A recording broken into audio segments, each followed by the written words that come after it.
네, 정보통신기사 기출문제 보겠습니다.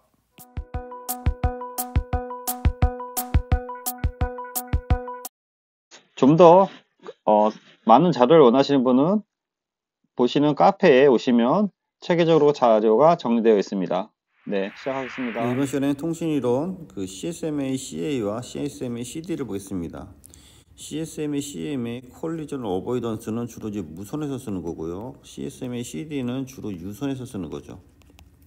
네, 기출령을 보면 CSMA CD의 방식에 관한 특징으로 옳지 않은 것은 CSMA는 의미는 알고 있죠. 캐리어 센스 멀티플 액세스라는 의미죠. 그래서 콜리전 디텍스냐 콜리전 어보이던스냐의 차이점이 되겠습니다. CD로 나왔으니까 일단 유선으로 생각하고 접근하겠습니다. 유선. 데이터 전송이 필요할 때 이메일 채널을 할당하는 채널 랜덤 할당 방식이다. 주로 버스 구조로 돼 있어서 이렇게 버스 구조로 돼 있어서 허브에서 자원을 먼저 쓰기 위해서 하는 방식이 되겠습니다. 노드수가 많고 데이터 전송이 많을수록 안정적이지 않죠. 안정적이지 않고 노드수가 적을수록 안정적인 것이죠. 노드수가 많으면은 충돌 위험이 많아지는 거죠. 그래서 이게 옳지 않고 채널로 전송된 프레임은 모든 노드에서 수신이 가능하다. 채널로 전송된 프레임은 모든 노드에서 수신을 받는 구조가 되겠습니다. CSMA CD 방식은 충돌이 발생하면 데이터 전송을 중단하고 일정 시간 대기 이후 전송하는 방식이고요. 랜덤 할당 방식에 의한 전송 매치를 액세스합니다. 채널의 사용 권한이 이용자에게 균등하지 않고 우선 점유자가 사용자가 지속적으로 사용하는 방식이 되겠습니다. 여러 개의 노드가 하나의 통신회선에 접속되는 버스형 구조의 주로 많이 사용합니다. 아래 그림을 보면은 여기가 송신이 되고 이쪽이 수신이 되겠죠. 그러면 이제 데이터를 보내기 전에 이런 RTS라든지 CTS의 과정을 겪게 되는 거죠. RTS, Ready to Send에서 송신 측이 수신 측에 본격적으로 데이터를 전송할 의사가 있다. CTS는 Clear to Send, 수신 측에서 송신 측의 데이터를 받을 준비가 되어 있다라는 보낼게 그래 보내라는 의미가 되는 거죠. 그래서 데이터를 보내고 보낼 때는 아크 신호가 되는 거죠. DIF는 Distributed Interframe Space에서 프레임 간의 시간이 되는 거고요. SIFS는 Short Interframe Space에서 더 짧은 프레임 간의 시간 간격이 되겠습니다. 이거를 이제 송신과 수신 측에서 봤을 때 이러한 그 프레임 전송이 일어나지만 그 사이에 다른 노드들 간에는 이렇게 나부에서 네트워크 얼로케이션 벡터에서 RTS, CTS에 대한 매체 접근에 대한 어떠한 그 연기 신호가 서로 이제 활성화되어 있다는 거죠. 그래서 이런 경쟁 환경에서 데이터가 신호가 다 전송이 되면은 다시 경쟁 윈도우에서 우선순위를 잡아서 나가는 방식이 되겠습니다. CSMA CD 캐리어 센스 멀티플 억세스 콜리전 디텍션이고 1970년 미국 제럭수사에서 이더넷 기반으로 처음 제공된 그 기술이라고 할 수 있습니다. 가장 중요한 것 중에 하나는 상호 충돌이 발생 가능하다는 것이고요. 이를 위해 전송하기 전에 다른 호스트가 사용 중인지를 점검하고 전송 선로에 흐르는 신호를 감지하는 프로토콜이 되겠습니다. 충돌이 감지되면 데이터를 전송하던 장치가 전송을 중지하고 이미 시간 기다린 후에 다시 전송하는 방식이 되겠습니다. 동작 원리로는 1단계에서 캐리어 센싱을 합니다. 통신을 하고 싶은데 캐리어가 있는지 누가 사용 중인지 센싱을 하는 거죠. 그래서 2단계는 네트워크 통신이 일어나고 있으면 데이터를 보내지 않고 기다리고 통신망에서 캐리어가 감지되고 있다는 것으로 통신 중인 것으로 비지 상태로 인지합니다. 3단계는 이제 멀티플 액세스가 되는데요. 일정 시간 기다린 다음에 네트워크 통신이 일어나고 있지 않음을 감지하면 캐리어 센싱이 없는 것을 감지해서 데이터를 네트워크에 보내는 겁니다. 그래서 캐리어가 감지되지 않을 때 두 PC나 서버 간의 데이터를 동시에 보내는 경우를 대비해서 이거를 멀티플 액세스라고 합니다. 5단계 중간에 이제 충돌이 발생할 수 있죠. 두 개의 PC나 서버가 데이터를 동시에 보내려고 할 때 충돌이 발생하면 또 일정 시간 기다려야 되는 거죠. 그래서 콜리전 디텍션에서 백오프 알고리즘으로 해서 충돌이 일어난 경우에는 일정 시간 기다리고 이러한 충돌이 15번 이상 일어나면 통신을 끊는 방식이 되겠습니다. 그래서 동작 원리가 되고요. 캐리어 센스 멀티플 억세스 콜리전 어보이던스는 주로 무선에서 쓰는 방식이고 와이파이에서 쓰는 방식이라고 할 수 있겠습니다. 맥 알고리즘으로 이더넷의 CSMA CD와는 다르게 데이터의 전송이 없어도 충돌 대비해서 확인을 위한 신호를 전송하고 확인되면 데이터를 전송하는 방식이 되겠습니다. 여기도 RTS, CTS에 대한 게 지속적으로 발생하고 데이터가 흐르는 동안에 다른 그 노드들은 네트워크 얼로케이션 벡터를 통해서 캐리어 센싱을 못하게 하는 그런 부분이 되겠습니다. AP는 Request to Send 메시지를 받으면 단말에 Clear to Send를 보내면서 다른 모든 노드에게 네트워크 얼로케이션 벡터 메시지를 보내서 캐리어 센싱을 못하게 합니다. CMEC는 캐리어 센싱 외에도 충돌 회피 기술을 사용하여 두 장치가 동시에 전송되어 충돌이 일으킬 가능성을 감소시킵니다. 장치는 전송을 시도하기 전에 임의의 백오프 시간을 사용해서 두 장치가 동일한 백오프 시간을 선택하는 경우에 한 장치는 다른 시도하기 전에 임의의 시간을 추가해서 대기를 합니다. 이더넷, 우리가 쓰는 랜 방식을 주로 이더넷이라고 하고 유선 컴퓨터 네트워크에서 사용하는 방식이라고 할 수 있고요. 이 이더넷은 CSMA CD 방식 프로토콜을 사용해서 통신을 이루어지는 방식이라고 할 수 있겠습니다. 이더넷은 일반적으로 트위스트 페어인 구리 케이블을 사용하고 최근에는 광 케이블도 사용할 수 있습니다. 이더넷은 최대 대역폭 길이를 결정하는 카탈로그 5, 6, 7과 같은 케이블 타입이 정의가 되고요. 그래서 이것을 우리가 UTP 케이블, Unshielded Twist Pair 케이블이라고도 합니다. 이더넷은 소규모 홈 네트워크에서 대규모 네트워크 이르기까지 광범위하게 사용하고 있고요. 최고에는 그 이더넷이 확장된 캐리어 이더넷 또는 PTN이라고 해서 그 범위가 계속 넓어지고 있습니다. 서버 네트워크 기타 네트워크 장치를 연결하는 데 주로 사용하고 초당 400GBps의 속도를 낼 수 있고요. 속도는 계속 빠르게 발전하고 있습니다. 하단은 참조하시고요. 기출 유형을 보겠습니다. 1번 랜에 관해서 프로토콜에 대한 설명을 옳은 것은 802.3 CSMA CD, 802.3 랜은 CSMA CD로 이렇게 보시면 되겠습니다. 802.2 토큰 버스, 802.2는 여기 보면은 데이터 링크 계층에 대한 LLC 로지컬 링크 컨트롤에 대한 규정이고요. 802.5가 토큰링에 대해서 정의되어 있고 802.6은 FDDI 예전에 그 파이버를 이중화해서 쓰는 로컬 랜에서 쓰는 그 기술 방식이라고 할 수 있겠습니다. 현재는 사용하지 않는데 요 802.1부터 요 6까지는 기본적으로 암기해 주시기 바랍니다. 네, 2번 다음 중 다윈 접속 기술이 아닌 것은 요 2번 문제는 제가 이제 동영상을 찍고 다시 보니까 좀 해설이 잘못된 것 같아서 다시 풀어서 앞뒤 내용이 좀 틀려질 수 있습니다.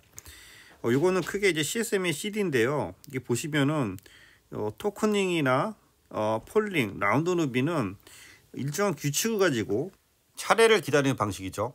그러니까 어떤 규칙이 있다는 거죠. 토큰을 서로 준다, 폴링을 서로 보낸다, 라운드 누비 순서대로 기다린다 하는데 CSMA CD는 충돌이 감지되면은 일정 시간 기다렸다가 다시 경쟁하는 방식이에요. 폴링이나 토큰이나 폴링이나 라운드 누비는 특정한 규칙을 갖고 어떤 그 질서를 유지하는 방식에 대해서 방식인데 반해서 CSMA는 경쟁 방식이다. 그래서 경쟁하기 때문에 이게 이제 어떠한 리소스가 풀리면은 다시 처음부터 경쟁해야 되기 때문에 경쟁에서 다시 이긴 기기가 그 자원을 확보하는 방법이기 때문에 요 세 개 방법과 틀리다. 그래서 3번을 잡아주시기 바랍니다. 예, 요거는 그 앞에 동영상이 틀려서 제가 다시 녹화하게 되었습니다. 예, 좋은 문제인 것 같아요.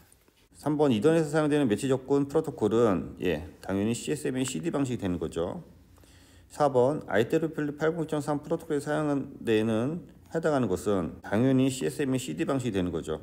그래서 CSMA CD 방식과 CSMA CA에서 IEEE 802.3 기준이고 CSMA CA는 와이파이 기준에서 802.11 기준으로 해서 802.11 B, G, A, N, AC, AX, 현재 B2까지 와이파이 7까지 이렇게 확장되고 있습니다. 5번 랜 프로토콜 중에서 토큰 링 방식과 CSMA CD 방식이 서로 경쟁하다가 CSMA CD로 통일된 가장 중요한 원인은 무엇인가 해서 토큰은 예를 들어서 그 토큰 링이라고 하죠. 링에 대한 어떤 그 한계가 있죠.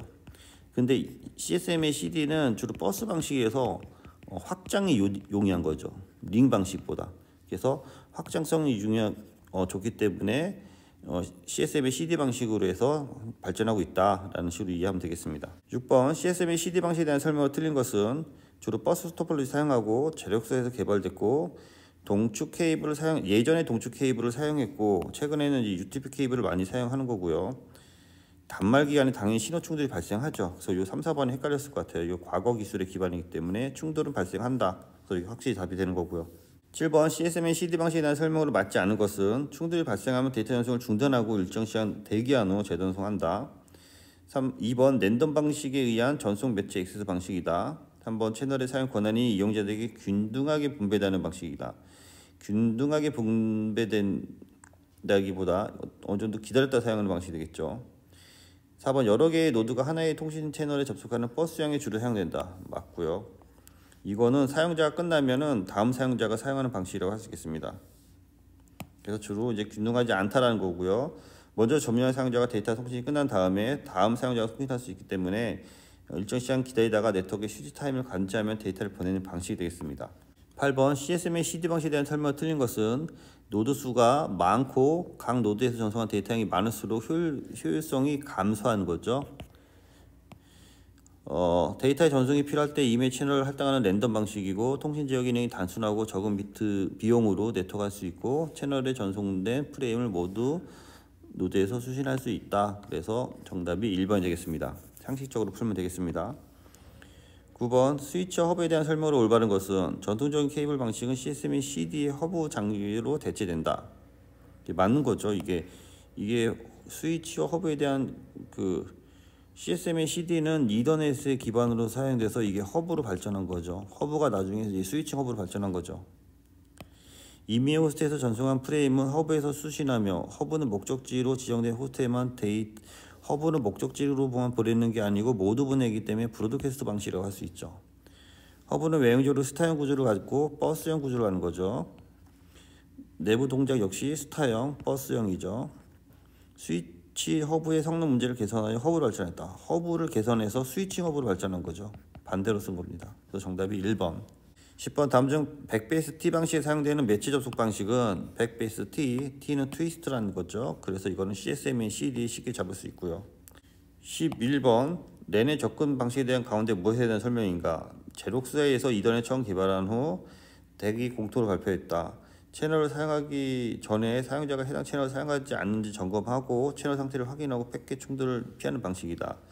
데이터의 전송이 필요할 때 임의로 채널을 할당하여 랜덤 방식으로 해서 버스형에서 주로 사용된다. 그래서 당연히 이 답은 CSMA CD가 되는 거죠. 정답이 잘못된 것 같습니다. 12번 이더넷에서 사용되는 매체 접근 프로토콜은 당연히 CSMA CD 방식이죠. 10베이스 기본 규격에 해당하지 않은 것은 전송 거리는 최대 125km 이렇게 높이 갈 수 없죠. 주로 이더넷은 100m 이내고요. 데이터 속도 앞에 10Mbps CSMA CD 방식 10베이스5는 주로 동축 케이블에 사용하는 방식이 되겠습니다. 그래서 주로 10베이스5랑 10베이스2 방식이 있으니까 동축 방식 참조하시기 바랍니다. 14번 근거리 내에서 사용되는 이더넷 프레임의 목적지 주소와 출발지 주소의 합은 그래서 목적지 주소 6바이트, 출발지 주소 6바이트로 이제 구성이 되어 있습니다. 그래서 목적지 6바이트, 송신지 6바이트에서 총 12바이트이기 때문에 12바이트를 비트로 바꾸면 96비트가 됩니다. 요거는 이더넷 프레임 타입을 숙지를 하시고 있어야 됩니다. 그래서 앞에 프레임업을 여기 프레임업을 7바이트, 스타트 여기 구분자 1바이트, 목적지 주소 6바이트, 송신지 6바이트 참조하시기 바랍니다. 15번 랜 프로토콜 중에서 토큰 님 방식과 CSMA CD 방식이 서로 경쟁하다가 CSMA CD 방식으로 통일하게 된 가장 중요한 것은 확장성이라고 전에 한번 얘기했었죠. 확장성. 16번 이더넷에서 장치가 매체에 접속하는 것을 관리하는 방법으로 데이터 충돌을 감지하고 이를 해소하기 위한 방법을 이더넷에서 하는 방식을 당연히 CSMA CD 방식이다. 17번 다음 중 무선 랜의 맥 알고리즘에서 옳은 것은 무선 랜에서 주로 사용하는 것은 CSMA CA다. 그래서 쉽게 잡을 수 있겠습니다. 네, 이상입니다. 수고했습니다.